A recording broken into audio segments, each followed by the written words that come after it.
Sorry, dropped it. Hello, caregivers of autistic people. I'm noticing a pattern, and I need to point it out.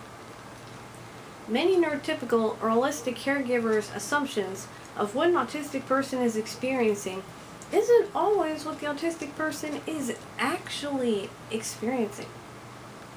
Autistic people who communicate in understandable ways, and this includes alternative nonverbal communication methods, are so valuable because they offer clues to what autistic people whose communications aren't understandable may be thinking and feeling. Yet, time and again, the perspectives of autistic people capable of communicating understandably get thrown out because their described experiences don't match what the caregiver perceives in a person whose communications aren't understandable.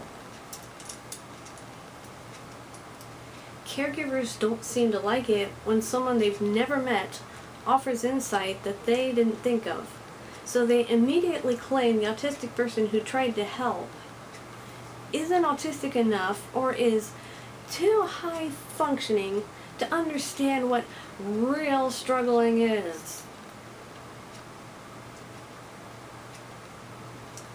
Oftentimes, these are caregivers who want to be pitied or lauded as martyrs. They exploit the autistic person in their life to achieve that by claiming they're showing the reality of autism at the expense of the autistic person's dignity and privacy. Not all caregivers do this. You can often find the martyr caregivers based on what they write about the autistic person in their life. They usually go into great detail about mental ages, especially if the autistic person is an adult. They use functioning, high functioning, low functioning, mild, severe. They claim the autistic person can't communicate. They share videos or write detailed identifying descriptions of difficult moments. They will always mention the diapers if diapers are worn, and they emphasize all things tragic, horrible, and miserable. They almost never post anything positive about the autistic person. And everything in their web space is plastered with Autism Speaks crap. Always Autism Speaks, the organization that demonizes us. Go figure. Martyr caregivers who aren't autistic themselves are the people who get centered because they're the loudest and they drown out autistic voices. They browbeat autistic people into silence with their sheer ignorance. Martyr caregivers love to crap on autistic people capable of understandable communication who say anything positive about their autism. They act like the autistic person they take care of absolutely must be cured, or I would cure them in a heartbeat, because they equate taking care of that autistic person with living in a world of constant misery and torment. They project their experience on the autistic person. Then they see an autistic person challenging that perspective, and instead of listening, they instantly, and I mean instantly, dismiss, invalidate, silence, and ignore. I bet many people already quit listening at this point. Your loss. Martyr caregivers do immense harm to society, and society acts like that's okay. No, it's not okay. It's never okay. Guess why that's not okay? Anyone? Bueller? No? Okay. The martyr caregiver perspective teaches society how to view autism. Society teaches autistic people how to view themselves. I see posts in the autism tag on Tumblr by people who see themselves as broken, worthless, and less because they can't meet impossible neuronormative standards. These are people who've been beaten down with the message that they're failures because they weren't born neurotypical. Society teaches autistic people that different is bad. Hide it if you're different, and if you can't hide it, then you're outliers who should bow down to the will of the able-bodied. That perspective does more harm than good. We need to turn it around and let autistic people take the lead. Now listen, you lot. You're all whizzing about, thinking of responses before you've listened to all of what I said. It's really very distracting. Could you all just stay still a minute, because I am talking. I deal with a lot of issues because the world clashes with my brain all the time. I don't have it easier just because I can do a few more things than someone who needs a lot more daily help than me and can't make their communications understood. I have the same difficulties. They're just distributed around my life differently. I can use the bathroom, dress, bathe, and feed myself, but I can't drive a car or cook because I get lost doing simple manual tasks. Tasks like driving and cooking put more than just me in danger, so it's safer for me to let someone else do them. My executive functioning skills suck. Easy everyday stuff, like cleaning a room or making my bed, can feel insurmountable unless I have outside prompts to get me through it. Even getting dressed can get messy if I'm interrupted. I may have to completely undress and start over if an outfit is complicated. Imagine how annoying that is if someone interrupts me 50 times in 2 minutes. This is one reason I give myself almost twice the time I think I need to get ready for something, if the get ready is complicated. And sometimes it is. I can't live independently, so I live at home with my parents. I'm on disability benefits because I'm unable to hold down a job due to my issues. And yeah, I get shifty looks from people when I say that, because I don't look disabled at a glance. If someone glances at me during the 0.001 seconds, I pause my stimming. I've been stimming this whole time. Notice me moving? At my request, my mom arranged to have my disability payments assist with paying for rent, groceries, utilities, medicine co-payments, psychiatrist visits, doctor visits, and other necessities. The bits left over are for my personal spending, and I don't get out as much. I don't get out much, so I don't spend much. My biggest yearly splurges happen when I go Christmas shopping, and smaller ones happen when my mom takes me clothes shopping, on rare occasions. My sensory issues vary between hypersensitive and hyposensitive. I go into sensory overload at the drop of a hat. I have days where I want to peel my skin off because clothes feel weird or gross. Sometimes I experience sensory underload, which causes anxiety, but I don't have an anxiety disorder. I have days where I want to slam myself into things, jump into fire, or submerge in freezing water just to make sure my body is still part of me. Sometimes I don't remember where I put my limbs unless I move them first, or look down to see where they are. I can't understand speech if several people are talking at once, or someone tries to talk to me when a TV is blasting loud. Yelling at me doesn't help either, but getting closer so your voice becomes a priority over the noise works. I can't take complex phone messages because I can't write or type to dictation unless the person goes word by word. Simple fine motor tasks can take forever if my fingers decide they won't cooperate with my brain. I can trip off steps or run into obstacles that seem obvious if I'm talking to someone while walking in an unfamiliar environment.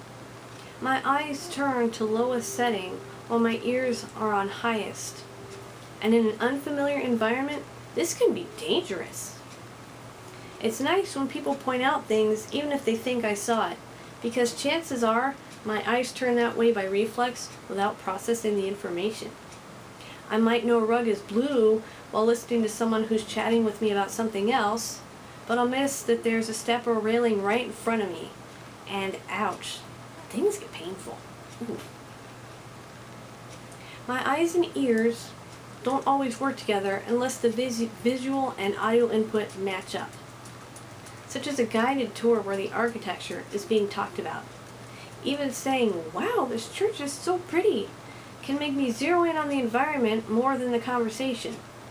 But then I'll seem distracted and might not listen to you unless it's actually a guided tour.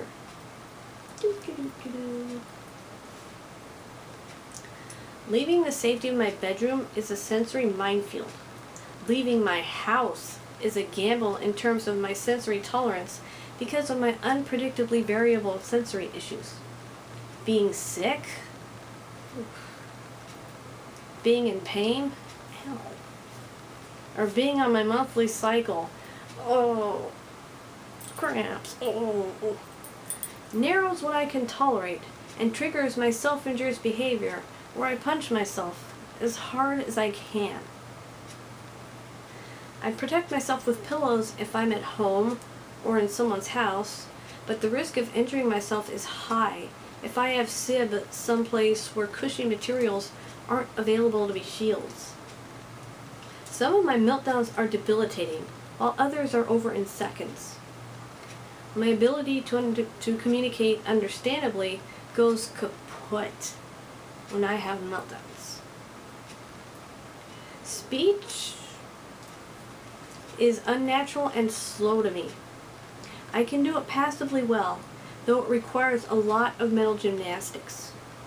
Sometimes what I think and what I say don't match, and what I say might be simpler than what I think, or I may even say the polar opposite of what I think if I'm under pressure to verbally respond. You don't see my brain tumbling through a gymnastics floor routine, running right to the uneven bars and finishing on the balance beam, because all you see is the end result of me speaking a coherent word or sentence. I freak out royally if my routine is broken, like "the planet is exploding" freak out, or I may not be able to do the next task without a prompt that acts like a rope being thrown over a wall so that I can climb over it and keep going. Transitioning from one activity to a completely different one is a game of sensory Russian roulette. My chances of melting down during a transition is 50-50. Social situations boggle me to this day. 36 years of experiencing a variety of social situations hasn't taught me to fully understand them the way neurotypical or holistic people do. Sometimes it's easier to bow out of a conversation and let people talk around me. Now, the question of the hour is, does being autistic suck sometimes? Answer, yes it can. Next question, what does all that information about my experience make you think of me? What else can you think of but negativity and deficits when I describe them in such perspective? With that in mind, what kind of picture do you think you caregivers paint of your autistic loved one when you talk only negatively about them? Would you want someone talking about you like that? No? Then don't do it to someone you claim to love. That's not being unrealistic, that's being a loving caregiver. Frustration happens. Look, caregivers, I get it. Sometimes taking care of a nonverbal autistic person who needs lots of help and whose communications aren't understandable is frustrating. It's frustrating to be woken up at 3 in the morning for the 9th night in a row because you hear screaming. It's frustrating to smell something gross and realize the wall is yet again covered in poop. It's frustrating to see somebody slam their fists into their cheekbones and you can't figure out why. It's frustrating to get bitten for trying to help. It's frustrating to get 2 steps into the grocery store and have to leave again because the screaming won't stop. It's frustrating to be called out of work for the 10th time that month because there's a behavior crisis at work, school, or daycare. I get it! Every day they scream, destroy the living room, punch themselves, and cry, and maybe it only seems to stop when they finally fall asleep. You're exhausted. Maybe you have PTSD because you have no outside support, and all you want is relief. I sympathize. I've had days like that. And I was the one doing the screaming, room-destroying, self-punching, and crying until I fell asleep. Wow! A verbal, articulate, autistic person can have experiences that match up to nonverbal autistic people who need lots of help and can't make their communications understood? Yep, we sure do. If you think it's hard to watch, it's a lot harder to experience it from the inside. I remember when I freaked out because my stomach hurt in a weird way. The pain was different than any of my usual stomach pains that say you gotta poop or you have gas. And I got frustrated and scared because I didn't connect what my body was doing with an external symptom. I didn't have the right words to explain what was happening. I did my best to explain what I felt to my mom, and she wasn't understanding me. Kaboom! Hurricane Cindy hit the house. It turns out I was having cramps. It was only my second time having my period, and the first one didn't cramp at all. I knew periods meant blood. I didn't know they meant cramps and feeling bad. All I needed was reassurance that my body is supposed to do that, and I was okay. Some autistic people may need more sensory interventions and behavioral redirects before they get quiet enough for you to talk to them. And that's the important thing. Talk to them. Presume they understand you and talk to them. You'll do a lot for them emotionally if you tell them you know that they're trying to tell you something feels bad and you're trying your hardest to help them feel better. Don't get so wrapped up in the physical safety that you forget the autistic person you're taking care of has feelings just like you. New or sudden pain can feel really, really, really scary. Self-induced autistic people might use SIB to create a pain they have control of to combat another pain or cause of discomfort that seems to come from nowhere. I know this because I get SIB myself. Nobody wants to be punching and hurting themselves, but it might be the only control they have. And maybe they bank on you realizing something is bothering them by going off of their baseline behavior. Stop pushing your help at autistic people as something you do to them, and instead work with them. You might find out you're less frustrated when you do with instead of to. You meet resistance because the autistic person probably feels like they never get any choice or say in what happens in their life. Maybe they don't want to go to the park right now. Maybe they want the green shirt instead of the orange one. Maybe they freak out when you put their shoes on because the shoes hurt. Maybe they have medical issues that are going unaddressed. Maybe they hate how the room is set up. Maybe they just want some say in what happens in their life. Do with instead of to. Go with the flow instead of fighting the current. Accept who the autistic person is. Meet them where they are instead of forcing them to come to you. What looks like a crack in cement to you might actually be a canyon for them. Is it fair of you to stand on one side and yell at them to just jump across? Like it's that simple? Try building a bridge. The voices of autistic people who communicate understandably are great construction workers for something like that. Really. We might not get you all the way across. Still, it's worth it. Maybe you'll get close enough that you and the autistic person in your life can work together to finish the job. It might be a rickety, treacherous last few feet, and maybe they won't cross it without you holding your hand and walking with them. Hold their hand and walk with them. But guess what? You've got their hand, and they've got yours. There you are, working together. Let them wear a safety harness if that makes them feel safe crossing the bridge with you. Let them wear goggles or hats or carry certain gear.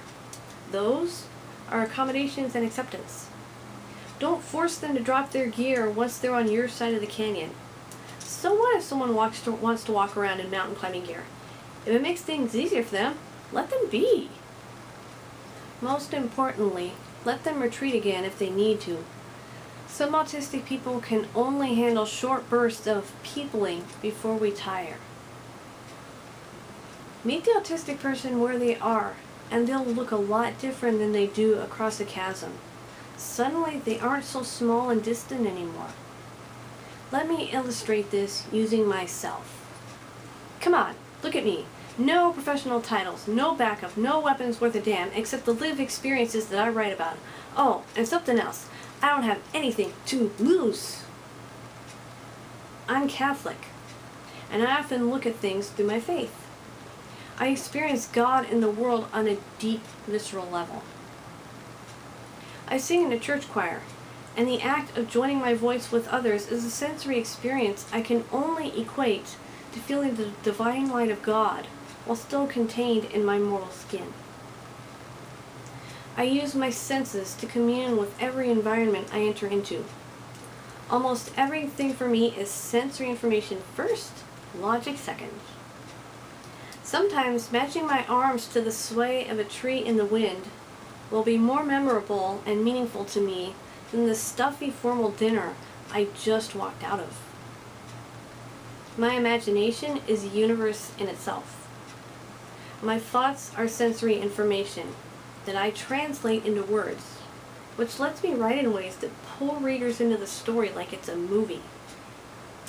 I think outside the box and try to encourage other people to leave their boxes behind too. I see and point out mundane everyday things that are beautiful because most people don't look and they miss it. Anything from the way sunlight sparkles on water in a gutter, the vibrancy of spinning around with arms outstretched on a windy day, the way it feels to cup a rose in my hands while I smell it, the way clouds are turning pink at sunset, the erratic way a butterfly flits through the air, and the cool sound that a bush makes when I shake it, are things I might run up to you about because they're experiences that I want to share. To you, they are just mundane things. To me, they are so totally cool and not mundane. Sometimes I have experiences that go beyond words, and that's perfectly okay. I might express myself another way, like flapping, bouncing, spinning, or randomly bursting into hymns or laughter. No storm can shake my inmost calm, while to that rock I'm clinging, since Christ is Lord of heaven and earth. How can I keep from singing? I might cry, reach out to comfort, or present someone with a sensory-related thing that comforts me when I feel bad. Like I'll give you a hug or hold your hand. Most people, and I myself, find my social awkwardness to be funny, cute, or endearing, and that's fine with me. I don't pretend to be something I'm not, and I don't hide my awkwardness. I use echolalia and scripting as communication shortcuts, and I happily fly my awkward geek flag high if someone picks up on the fandom I'm scripting or echolaliaing from. Oftentimes, being in someone's presence is enough for me. Sitting next to someone I love and or admire while they're talking to everyone around us can be just as fulfilling to me as a conversation. I remember when I went to BotCon in 2009, I interacted with Peter Cullen, the voice of Optimus Prime in the Transformers movies, twice. First was in the autograph line, where he gave me a kiss on the cheek. Alright, there we go.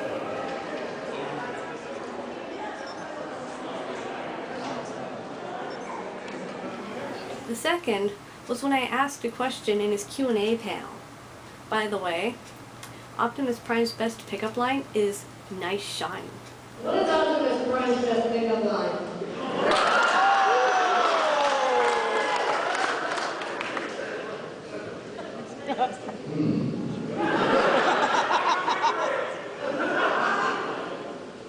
Nice shine.